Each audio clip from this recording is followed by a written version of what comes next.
নিজের ব্যবহার করা পুরাতন কাপড় অন্য কাউকে দিলে উক্ত ব্যক্তির কোনো ক্ষতি হয় কিনা। নামাজের সময় খুব হাই উঠলে কি করা উচিত? বিদায় বলার সময় ভালো থাকবেন বলা যাবে কিনা। জুমা মুবারক বলার বিধান কি। মহিলারা কবর জিয়ারত করতে পারবে কিনা। সব মানুষের কি নির্ধারিত জীবন সঙ্গী আছে। ওযু ছাড়া হাদিস শরীফ পড়া যাবে কিনা। কেউ সফরে আছেন কিন্তু সফরের নিয়মে কসর না পড়ে নরমালি নামাজ পড়লে তার নামাজ হবে কিনা। বিবাহের উদ্দেশ্যে পাত্রপক্ষকে মেয়ের ছবি দেওয়া জায়েজ হবে কিনা। জানাজার নামাজের কাতার কি বেজোড় হতে হবে। নেফাস অবস্থায় আয়াতুল কুরসি বা অন্য কোনো দোয়া পড়া যাবে কিনা। মসজিদের টাকা ব্যাংকে রাখা যাবে কিনা। মহিলারা কি জানাজার নামাজ পড়তে পারবেন। ফরজ গোসল কারণবশত বিলম্বে করলে কোনো গুনাহ হবে কিনা। তখন নিচে জুব্বা পরা কি জায়েজ আছে। জুমার দিন অনেকের মৃত্যু ব্যক্তির দোয়া করার জন্য মিষ্টি নিয়ে আসে, সেটা খাওয়া জায়েজ আছে কিনা। আল্লাহর গুণবাচক নাম রেখে শুরুতে আব্দুল যোগ না করে বললে কি শিরক হবে।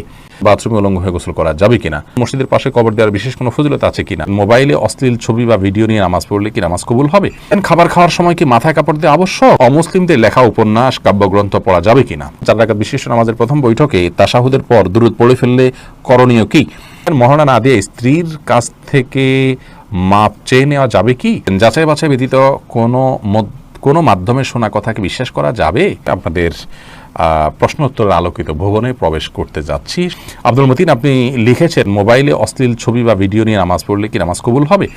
নামাজ কবুল হয়ে যাবে, কিন্তু মোবাইলে ছবি, অশ্লীল বা হারাম কোনো কিছু নিয়ে যদি আপনি সালাত আদায় করেন তাহলে সেক্ষেত্রে আপনি আল্লাহ রাব্বুল আলামিনের সামনে দাঁড়াচ্ছেন। সে অবস্থায় আপনার যে মন মানসিকতা থাকা উচিত সেটি হচ্ছে না। আর এই অশ্লীল কোনো কিছু আপনার মোবাইলে যদি থাকে, খারাপ কোনো কিছু যদি থাকে, তাহলে সেটা সালাতরত অবস্থায় থাকলে সেটা যেরকম অপরাধ, ঠিক একইভাবে সালাতের বাইরেও সেটা থাকাটা আপনার জন্য অপরাধ। বিধায় এর কারণে সালাতে কোনো প্রকার ব্যাঘাত হবে না। সালাত যদি আপনি মনোযোগ দিয়ে সালাতের যে অন্যান্য শর্ত আছে সেগুলো আপনি পূরণ করে সালাত আদায় করেন তাহলে সালাত তো হয়ে যাবে। বাট এই হারামটা আলাদা একটা আপনার জন্য ক্ষতিকর। আপনার সালাতের মধ্যে মনোযোগ নষ্ট হতে পারে, সেজন্য মোবাইল থেকে হারাম জিনিস এমনিতে সরিয়ে ফেলা উচিত। তবে সালাতের এটার কারণে কোনো ক্ষতি হবে না। এরপরে সাদিয়া বিনতে আজাদ লিখেছেন, খাবার খাওয়ার সময় কি মাথায় কাপড় দেওয়া আবশ্যক। না বোন, খাবার খাওয়ার সময় আমরা মাথায় কাপড় দিতে বাধ্য নই। কারণ হাদিস আমাদেরকে এরকম কোনো নির্দেশ দেয় না যে ছেলে হোক মেয়ে হোক নারী হোক পুরুষ হোক খাবার সময় আমাদেরকে টুপি দিতে হবে। অনেকে দেখা যায় খেতে বসলে টুপিটা তালাশ করে, আমার টুপিটা দাও আমি খেতে বসবো। অনেকে মনে করেন মাথায় কাপড় দিয়ে তারপরে খেতে হয় না, এমন কোনো বাধ্যবাধকতা নেই। খাওয়ার সময় আপনার মাথা খালিও থাকতে পারে, ঢেকেও আপনি খেতে পারেন। এ বিষয়ে কোনো বিশেষ নিষেধাজ্ঞা নেই। রদ্দুল মুখতারি লেখা হয়েছে যে ওয়ালা বাসা বিল আকলি মুত্তাকিয়ান ও মাকশুফার রাসি, অর্থাৎ গ্রহণযোগ্য মত অনুযায়ী উন্মুক্ত মাথায় অর্থাৎ খালি মাথায় বসে খেতে কোনো অসুবিধা নেই। আব্দুল্লাহ, আপনি লিখেছেন যাচাই বাছাই ব্যতীত কোনো মাধ্যমে শোনা কথাকে বিশ্বাস করা যাবে।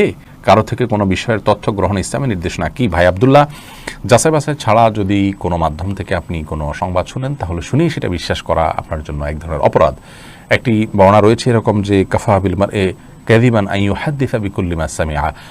এই হাদিসের ভাষ্য বা মানে মূল পাঠ বা বক্তব্য আরবি এটা বিভিন্ন রকম আছে। মূল কথা একটাই, মর্মটা বিশুদ্ধভাবে বর্ণিত, সেটি হলো যে কোনো ব্যক্তি যা শুনলো সেটাই মানুষের কাছে বলে বেড়ালো, তাহকিক ছাড়া, যাচাই করা ছাড়া, অনুসন্ধান করা ছাড়া, সেটা পরখ করা ছাড়া, সত্য মিথ্যা জানা ছাড়া, এটা কিন্তু তার মিথ্যাবাদী হওয়ার জন্য যথেষ্ট। কোরআনে কারীমে সূরা হুজুরাতের 6 নম্বর আয়াতে আল্লাহ তাআলা বলেছেন যে ইন জাআকুম ফাসিকুন বিনাবাইন ফাতাবায়ানু, তোমাদের কাছে কোনো ফাসিক ব্যক্তি যার মধ্যে আল্লাহর ভয় নেই, যে ইসলাম প্র্যাকটিস করে না, যে আল্লাহর নির্দেশ মতো চলে না, যিনি সৎ মানুষ নন, এরকম অবিশ্বস্ত মানুষ, যিনি আল্লাহর প্রতি আস্থা বিশ্বাস, আল্লাহর প্রতি ঈমান রাখেন না, সেই ব্যক্তি বা কোনো ফাসিক ব্যক্তি, খারাপ মানুষ, তার কোনো সংবাদ পেলেই আপনি যদি বলে বেড়ান তাহলে সে দ্বারা আপনি ক্ষতিগ্রস্ত হতে পারেন। তার সংবাদ তো বিশ্বাস করবে না, অন্যদেরকে বলবে না। আজকে গুজবের কারণে যে পৃথিবীতে ক্ষতি হচ্ছে এবং মিডিয়া যেগুলোকে ইহুদিবাদীরা কন্ট্রোল করছে এবং তাদের এ সমস্ত মিডিয়ার অপপ্রচারে, প্রপাগান্ডায় এবং গুজবে, মিথ্যা তথ্যে আমরা মুসলিমরা পর্যন্ত বিভ্রান্ত হয়ে যাচ্ছি এবং আমাদের ঈমান ক্ষতিগ্রস্ত হচ্ছে, দুনিয়ার দিক থেকে আমরা ক্ষতিগ্রস্ত হচ্ছি। এই জন্য যাচাই বাছাই ছাড়া কোনো তথ্য গ্রহণ করা উচিত নয়। বিশেষ করে জাগতিক যে সংবাদগুলো আছে সেগুলো যেমন আমাদেরকে যাচাই করতে হবে, একেবারে কোরআন হাদিসের বিষয়গুলো আমাদেরকে নির্ভরযোগ্য সূত্র ছাড়া বিশ্বাস করা যাবে না। আর রাশেদ খান লিখেছেন, মহারণা না দিয়ে স্ত্রীর কাছ থেকে মাপ চেয়ে নেওয়া যাবে কি। স্ত্রীর কাছ থেকে মহারণা না চেয়ে মাপ চেয়ে নিলে সেটা জায়েজ হবে, কিন্তু আপনি বিয়ের আগে থেকে প্ল্যান করছেন যে আমি রাতে, বাসর রাতে স্ত্রীর কাছে মাপ চেয়ে নেবে, এটা তো ছোট লোকই, এটা তো স্পষ্ট ছোট লোকই। আপনাকে বিয়ে করতে গিয়ে বলেছে যদি আপনি মহারণা দেওয়ার ক্ষমতা না থাকে। হ্যাঁ, আপনি দেয়ার ক্ষমতা ছিল, প্ল্যান ছিল, কোনো কারণে হয়ে উঠলো না, আপনি তখন মাফ চাইলেন একটা ব্যাপার। সন্দেহাতীতভাবে আপনার স্ত্রী যদি আপনাকে সন্তুষ্ট চিত্তে মাফ করে দেন তাহলে মাফ হয়ে যাবে। সূরা নিসা 24 নম্বরে আল্লাহ বলেছেন, ওয়ালা জুনাহা আলাইকুম ফিমা তারাদাইতুম বিহি মিন বাদিল ফরিদা। অর্থাৎ নির্দিষ্ট মহর ধার্য করার পর তোমরা যেটা উপর সন্তুষ্ট হবে উভয় পক্ষ, সেটাতে কোনো অসুবিধা নেই। কোরআন কারীমে অন্য আয়াতে আল্লাহ তাআলা আরও বলেছেন যে তোমাদের স্ত্রী যদি তোমাদেরকে কোনো ছাড় দেন মহর ব্যাপারে, তাহলে সেক্ষেত্রে ফাকুলুহু হানিআম মারিআ, তাহলে সেই ছাড় তোমরা গ্রহণ করতে পারো। কিন্তু আমার জানা নাই যে কোনো সাহাবী মহর ধার্য হওয়ার পরে স্ত্রীর কাছে মাপ চাইছেন যে আমাকে মাফ করে দাও। এটা আমাদের কাপুরুষতা। এখন আসলে পৃথিবীতে ভাবের অভাব। ধরার সময় 10 লাখ 20 লাখ ধরি ভাবের জন্য, কিন্তু এরপরে মাপ চাই আমরা তলে তলে। এটা উচিত নয়, এটা কাপুরুষতা, এবং আগে থেকে সেজন্য আমাদের প্ল্যান থাকা উচিত। বাকি মৌলিকভাবে যদি স্ত্রীর কাছে আপনি মাপ চান, তিনি যদি মন থেকেই মাফ করে দেন, আপনার মাফ হয়ে যাবে ইনশাআল্লাহ। বেলাল হোসেন জানতে চেয়েছেন 4 রাকাত বিশিষ্ট নামাজের প্রথম বৈঠকে তাশাহুদের পর দুরূদ পড়ে ফেললে করণীয় কি? হানাফি মাযহাব অনুযায়ী আল্লাহুম্মা সাল্লি আলা মুহাম্মাদ এই পর্যন্ত পড়ে ফেললে আপনি সিজদা সাউ দিবেন। অন্যান্য অনেক উলামা ইকরাম অবশ্য বলেন যে না, এই কারণে সিজদা সাউ দিতে হবে না। বিশেষ করে আরবি স্কলাররা বলেন যে না, এই জন্য সিজদা সাউ দিতে হবে না। সৌদি আরব উলামা ইকরাম সহ অনেকেই বলেন। খাদিজা আক্তার লিখেছেন, আল্লাহর গুণবাচক নাম রেখে শুরুতে আব্দুল যোগ না করে বললে কি শিরক হবে? এটি গুরুত্বপূর্ণ একটি প্রশ্ন। আমরা অনেকে আমাদের দেশে নাম রেখে থাকি, কারোর নাম গনি, তখন আমরা আব্দুল গনি নাম রাখি তো বলি এমনি গনি, অথবা কারোর নাম আব্দুর রহিম রাখি তো আমরা রহিম বলে ডাকি। তো এটা জায়েজ আছে কিনা? এর উত্তর হলো, আল্লাহর গুণবাচক নামগুলোকে 2 ভাগে ভাগ করা যায়। কিছু গুণবাচক নাম আছে যেগুলোর অর্থ বান্দার ক্ষেত্রে কোনোভাবে ফিট হবে না, যেমন রাজ্জাক মানে রিজিক দাতা, এটা আল্লাহ ছাড়া কেউ হতে পারেন না। মুহয়ি জীবনদাতা, এটা আল্লাহ ছাড়া কেউ হতে পারেন না। তা আল্লাহর এরকম গুণবাচক নাম যেগুলো আছে, যেগুলো বান্দার ক্ষেত্রে রূপক অর্থেও ফিট হবে না, সেই নামগুলো বলার ক্ষেত্রে আপনি আব্দুন যোগ করে না বললে গুনাহ হবে।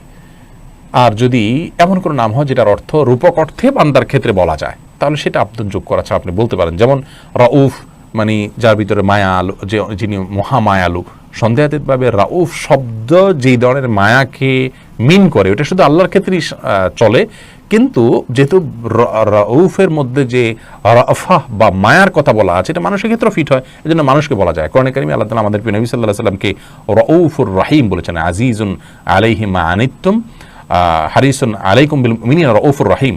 আল্লাহ নবী সাল্লাল্লাহু আলাইহি সাল্লামকে আল্লাহ তাআলা নিজে বলেছেন রাউফ এবং রহিম। অতএব আল্লাহর এরকম গুণবাচক নামগুলো আব্দুন ছাড়াও আপনি বললে গুনাহ হবে না, কোরআন থেকে সেটার প্রমাণ আমরা পাচ্ছি।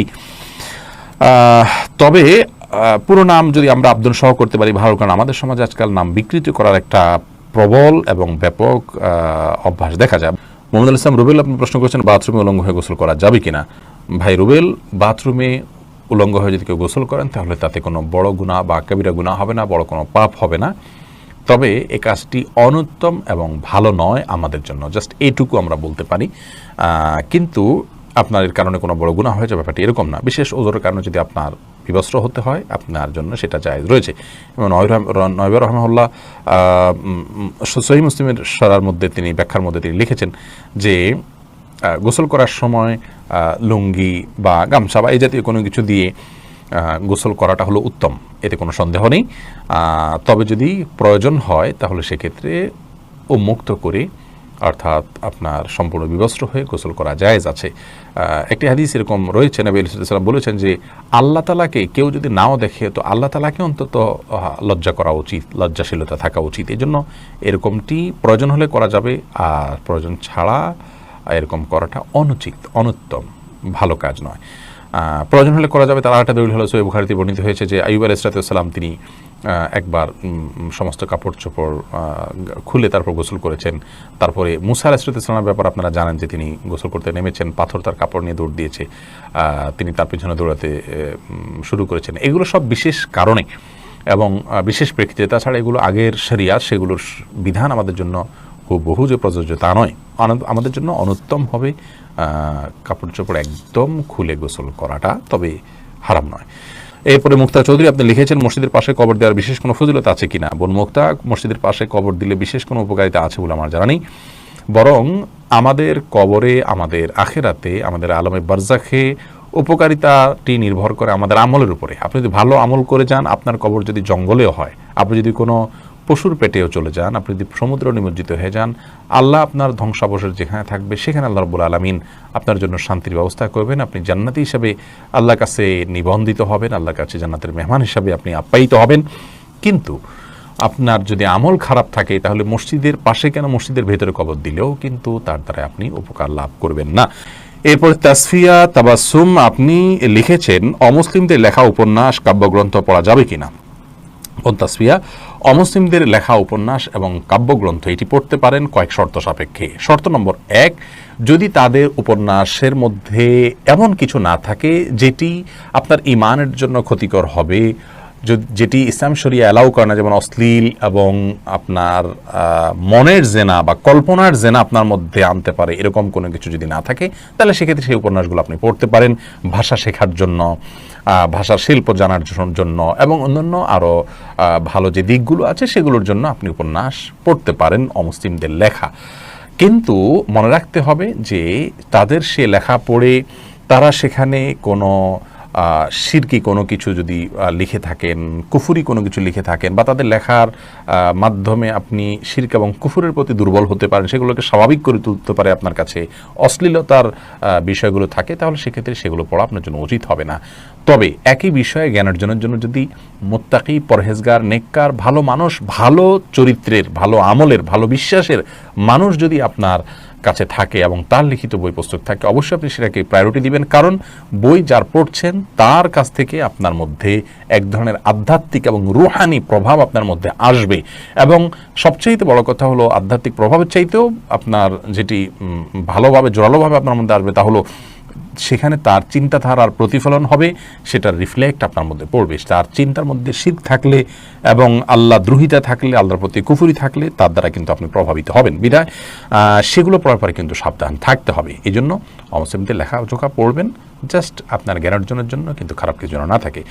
মুসনাদ আহমদের হাদিসে আসছেন নবী সাল্লাল্লাহু আলাইহি ওয়াসাল্লাম বলেছেন, হাদ্দিসু আন বনি ইসরাঈল ওয়ালা হারাজ। ইহুদিদের কাছ থেকে তারা যদি কোনো ঘটনা বর্ণনা করেন তাহলে সেটা তোমরা বর্ণনা করতে পারো, তাদের কাছ থেকে শোনা জিনিসগুলো বলতে পারো, তাতে কোনো অসুবিধা নেই। তিনি অনুমোদন করেছেন। কিন্তু যদি তারা খারাপ কিছু বা ভুলভাল কিছু বলে থাকে সেটার অবশ্যই বর্ণনা করার অনুমোদন নাই।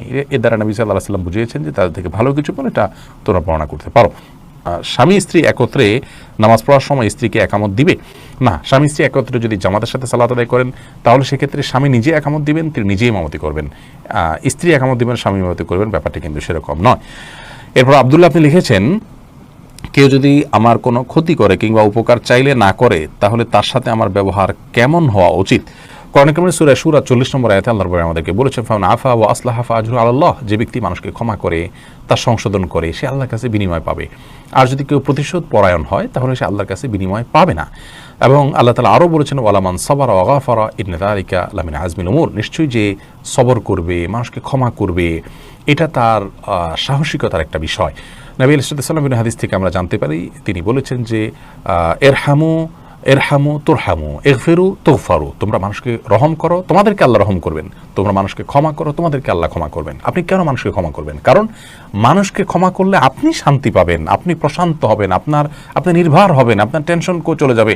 আর কারোর প্রতি ক্ষোভ থাকলে কষ্ট আপনার হবে, আপনি জ্বলে পুড়ে মরবেন। কি দরকার? আপনি আল্লাহর কাছে সওয়াব পাচ্ছেন, আবার আপনার নির্ভরও আপনি হচ্ছেন। সাইফুল আপনি লিখেছেন, টাকুন নিচে জুব্বা পরা কি জায়েজ আছে? টাকুন নিচে জুব্বা পরা জায়েজ নয়। আপনারা অনেক সৌদিয়ানদেরকে দেখেন, তারা টাকুন নিচে জুব্বা পরে, মাথা টুপি পরে, আবার উপরে একটা আপনাদের শেখরা যেরকম রুমাল পরে, ওটা রুমালও পরে। তো এটা দেখে আপনারা হয়তো মনে করেন যে এই জুব্বা পরা বোধহয় জায়েজ আছে। না ভাই, মা আসফা মিনাল কাবাইনি মিনাল ইজারি ফিন্নার। নবী ইসলামের কোনো হাদিস আছে মা আসফা মিনাল কাবাইনি ফিন্নার।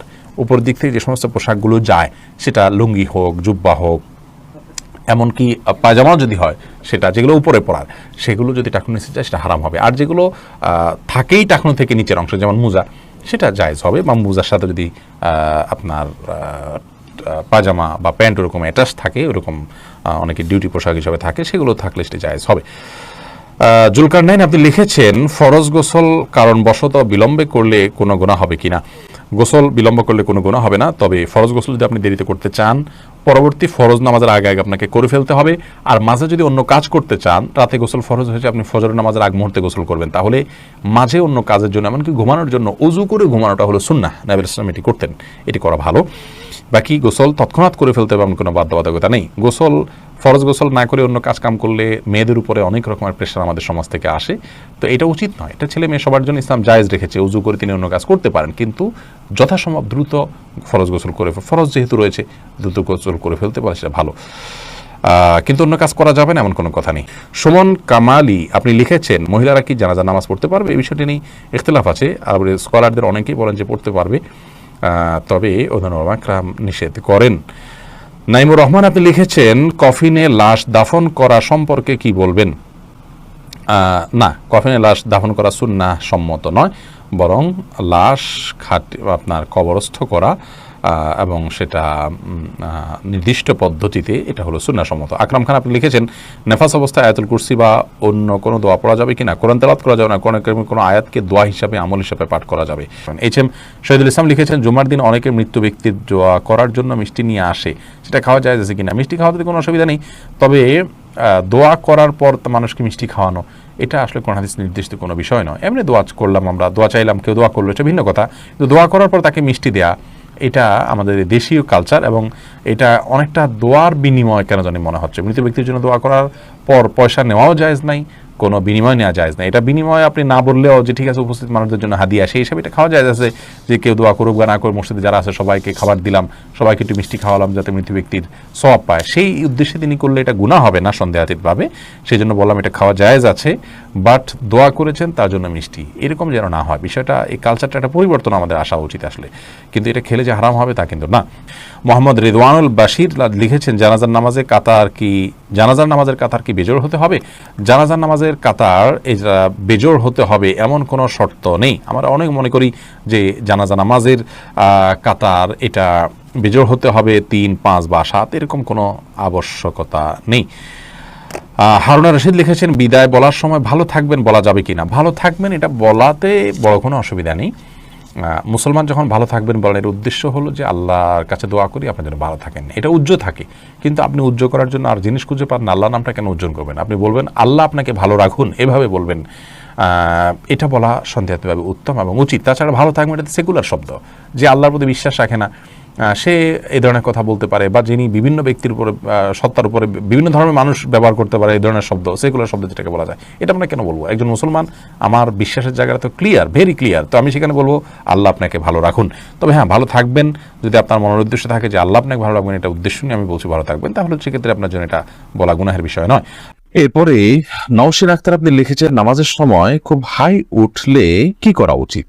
নামাজের সময় যদি অনেক বেশি হাই উঠে, তাহলে আপনি যে কোনো সময় নামাজের বাইরে হাই উঠলে হাইটাকে বাধা দেওয়ার চেষ্টা করা উচিত, কারণ হাই তোলার মাধ্যমে আপনার শয়তান মানুষের ভেতরে প্রবেশ করার বিশেষভাবে সুযোগ লাভ করে থাকে, এবং দুষ্টু জিনে আক্রান্ত মানুষগুলোকে দেখবেন যে খুব বেশি হাই তুলতে থাকে। আমি এরকম অনেক মানুষকে দেখেছি যারা দুষ্ট জিনের প্রভাবে প্রভাবিত, তাদের উপর দুষ্ট জিনের প্রভাব বেশি হওয়ার কারণে তারা এত বেশি হাই তোলেন, যেটা স্বাভাবিক কোনো মানুষ হাই তোলে যে সেরকম কোনো বিষয় না। এই জন্য হাই তোলার এই সময়টাতে এই শয়তান মানুষের ভিতরে প্রবেশ করে, দুষ্ট জিন প্রবেশ করে, সেজন্য এটাকে হাত দিয়ে বাধা দেওয়া উচিত। মুখের কাছে হাত বা কোনো কিছু নিয়ে গেলে কিন্তু হাইটা বন্ধ হয়ে যায়। আমাদের মধ্যে সেই কাজটা আমরা করতে পারি, তবে নামাজের মধ্যে হাই তোলার পর এমনি বিশেষভাবে নামাজের মধ্যে হোক, নামাজের বাইরে হোক, কোনো অবস্থাতেই বিশেষ কোনো দোয়া নেই। লা হাওলা ওয়ালা কুওয়াতা ইল্লা বিল্লাহ আমরা অনেকে পড়ি, এটা পড়তে হবে হাই তোলার পর, এরকম কোনো বাধ্যবাধকতা নেই, বরং আপনি হাত দিয়ে সেটাকে বাধা দেওয়ার চেষ্টা করবে। এরপর সামিতা জেরিন আপনি লিখেছেন, অজু ছাড়া হাদিস শরীফ পড়া যাবে কিনা? জি, হাদিস পড়তে পারেন, হাদিস পাঠ করার জন্য অজু এটা জরুরি নয়। ইসলামিক বই পুস্তক পড়ার জন্য অজু জরুরি নয়। অজু জরুরি হবে কোরআন কারীম যখন স্পর্শ করবেন পাঠ করার সময়, সেটি মুখস্থ পড়লে কোরআন শরীফ তেলাওয়াত করার জন্য আপনার মুখস্থ অজু থাকা জরুরি নয়। এমডি হাবিবুর রহমান লিখেছেন, টয়লেট থেকে বের হয়ে কি অজু না করলে গুনাহ হবে? না, এটা কোনো জরুরি না, তবে সর্বাবস্থা অজু অবস্থা থাকতে পারলে ভালো, জাস্ট ভালো, কিন্তু না করলে গুনাহ হবে এমন কোনো কথা নেই। শেখ তালাশ মাহমুদ আপনি লিখেছেন, মসজিদের টাকা ব্যাংকে রাখা যাবে কি না? মসজিদের টাকা ব্যাংকে রাখা যাবে, কোনো অসুবিধা নেই। বিশেষ করে নিরাপত্তার জন্য এটা তো রাখা যেতে পারে, তো অবশ্যই শরিয়া ভিত্তিক ব্যাংকিংয়ে ব্যবহার করা উচিত। এক্ষেত্রে সুদভিত্তিক ব্যাংকিং যেন ব্যবহার না করা হয়। আরাফাত সানি আপনি লিখেছেন, দক্ষিণ দিকে মাথা দিয়ে ঘুমানো যাবে কি না? যাবে, কোনো অসুবিধা নেই।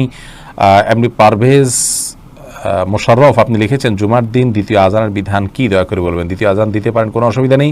আর দুই আজান দেয়া নিয়ে অনেক ওলামা ইকরাম ভিন্ন ধরনের কথা বলেন আমাদের সমাজে, সেটা একান্ত তাদের ব্যক্তিগত মত, জমহুর উলামাদের মত এটি নয় এবং সেটা অশুদ্ধ কথা। তাহমিন আর রিপা অর্থাৎ প্রথম আজান দ্বিতীয় আজান দুইটাই ঠিক আছে, কোনো অসুবিধা নেই। তাহমিন আর রিপা আপনি যা লিখেছেন বিবাহের উদ্দেশ্যে পাত্রপক্ষকে মেয়ের ছবি দেওয়া জায়েজ হবে কিনা।